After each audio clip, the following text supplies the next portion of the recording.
বইমেলায় গিয়ে ছেলে এতগুলো বই কিনেছে, ও একটাও নিজে পছন্দ করেনি। আর এখন তো পছন্দ করার মতো বয়সও না। সব বই আমি আর ওর বাবাই পছন্দ মতো কিনেছি।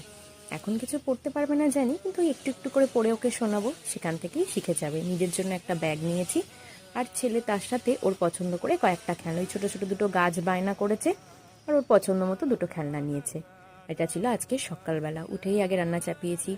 টক ডাল হচ্ছে, চালদা দিয়ে, দিকে সব রকমের সবজি দিয়ে হবে তরকারি, বেগুন ভাজা। আর গতকাল রাত্রে মটর ডালকে বেটে রেখে দিয়েছিলাম, সেটারই বড়া বানাবো। রান্নাবান্না শেষ করে ছাদে এসেছি এক কাপ কফি নিয়ে। শীতের সকালে কতক্ষণে মনে হয় চা আর কফি খাবো, এদিকে অনেকটা সময় পার হয়ে গেছে।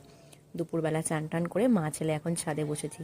ছেলেকে অনেক ভুলিয়ে ভালিয়ে একটু লেখাতে বসিয়েছি। রোদে বসে বসে লিখতে বা পড়তে আমাদের ছোটবেলায় কিন্তু বেশ লাগতো।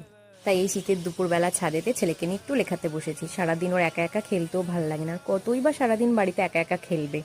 তাই আমার নিজের কাজের ফাঁকে ফাঁকে ওকে একটুখানি খেলার ছলে পড়ানো, একটু আধটু লেখানো, ভুলিয়ে ভালিয়ে, এটাই আর কি হতে থাকে। তো এবার দুপুর হয়ে গেছে, তাকে এখন নিচে নিয়ে গিয়ে ঘুম পাড়াবো।